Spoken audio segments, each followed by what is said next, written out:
Jewellers थे ना? हाँ। कल हमें एक परिवार मिला था जिसमें कि सुदर्शन ज्वेलर्स घोड़ों का चौक अपने सदर बाज़ार, थाना सदर बाज़ार में उन्होंने परिवार दिया कि 2 लड़के आए उनकी दुकान पर और उन्होंने सोने की 2 चेन, लगभग 5.5 तोले की 2 चेन खरीदने के लिए उन्होंने प्रस्ताव दिया और उसकी जो पेमेंट है वो बाद में जाके उन्होंने RTGS से करवाई। पेमेंट होने के बाद वो चेन लेकर चले गए और उसके आधे घंटे के बाद जो सुदर्शन ज्वेलर्स का जो व्यापारी के पास फ़ोन आता है गुजरात से, जिसमें वहाँ पे एक व्यक्ति कहते हैं कि उनके गुजरात के उनके पर्सनल खाते से व्यापारी के खाते में अभी 5.25 लाख के लगभग का ट्रांजैक्शन हुआ है, जो बिल्कुल गलत है। उन्होंने कोई भी पेमेंट नहीं की है। इसकी सूचना जैसे ही पुलिस को मिलती है तो हमारे द्वारा तुरंत इस पर संज्ञान लिया गया।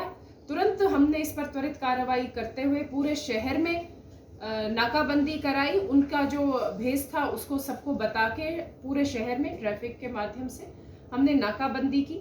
फिर हमने अलग अलग कई टीम्स गठित की, जिसमें एक टीम CCTV कैमरेज को फॉलो कर रही थी, दूसरी टीम तकनीकी आधार पर हमें मदद कर रही थी और तीसरी जो टीम है वो सभी जगह पे अपने जो ग्राउंड है फील्ड वर्क वो कर रही थी।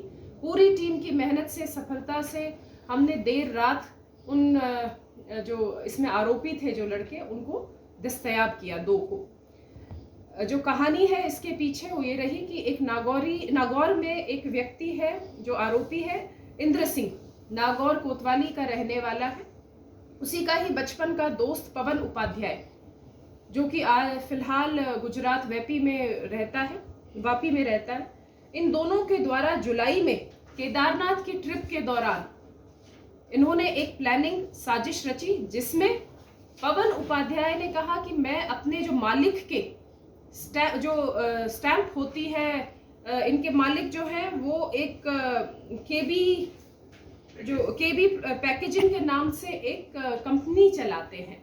उस केबी पैकेजिंग की स्टैंप लगे हुए चेक वो इंद्र सिंह को, दूसरे आरोपी को देगा और वो उसको इनकैश कराए। उसके लिए उनको जो मालिक केबी पैकेजिंग का मालिक है उसके सिग्नेचर्स उन्होंने प्रैक्टिस करके उस पर फोर्ज किए और फिर वो चेक इन्होंने बैंक में लगाया कल, और बैंक में लगाने के बाद उससे वो इनकैश कराए, RTGS व्यापारी के खाते में कराए। तो ये पूरी सोची समझी साजिश से उन्होंने जो व्यापारी को 5.25 लाख रुपए का चूना लगाया।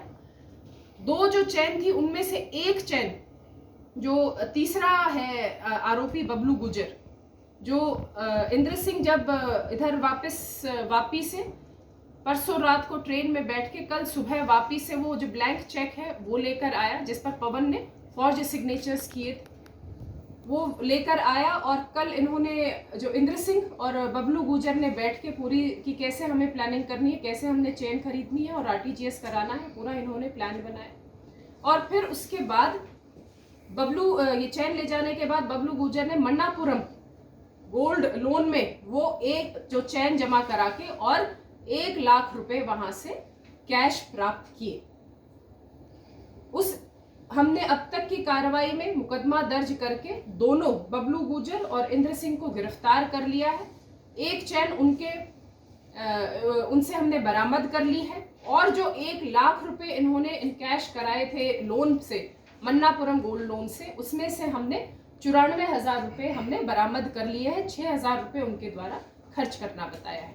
तो रिकवरी हमारी लगभग 100% हुई है और हमने तुरंत जो आरोपी थे उनको दस्तयाब कर लिया है, गिरफ्तार कर लिया है। जो एक तीसरा शेष आरोपी है पवन उपाध्याय, हमारी ही इंफॉर्मेशन पर वो उसके विरुद्ध जो गुजरात का व्यापारी है उन्होंने मुकदमा वहां पर दर्ज करा दिया है, जिसमें वो वहां पर डिटेन हो गया है। हम उसको तुरंत इस केस में भी यहाँ पर ले आएंगे, जिससे हमें और भी अगर उन्होंने इस तरह से साजिश करके प्लानिंग करके किसी औरों को भी उन्होंने बेवकूफ़ बनाया है तो वो पता चल जाएगा।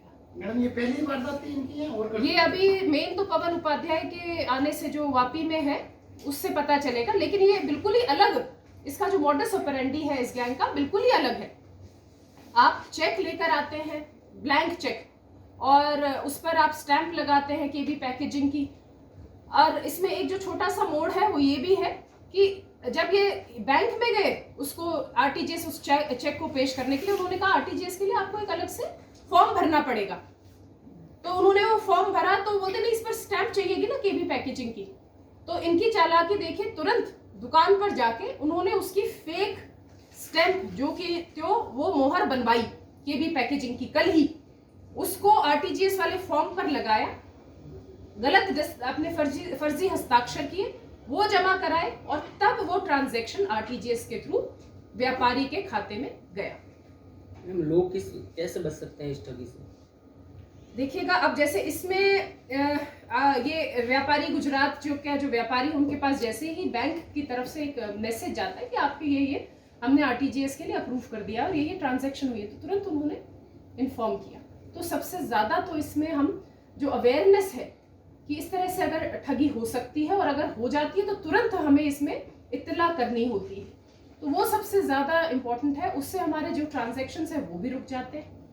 और उसके अलावा जो समय समय पर जो साइबर फ्रॉड और इस तरह की ठगी जो होती है उससे बचने के लिए हमें एक तो वो जो ब्लैंक चेक है वो किसी को भी अपने खुद की जो चीज़ें होती हैं वो किसी के साथ शेयर नहीं करनी, चाहे वो ब्लैंक चेक हो, चाहे वो ओटीपी हो, चाहे वो अपना खाता नंबर हो। तो वो सब चीज़ें आपको अपने खुद ही आप डील करें और लगातार अपने जो नेट पर इंटरनेट पर आपके जितने भी खाते हैं उनका आप लगातार पासवर्ड चेंज करते रहें, किसी को उनके साथ शेयर ना करें।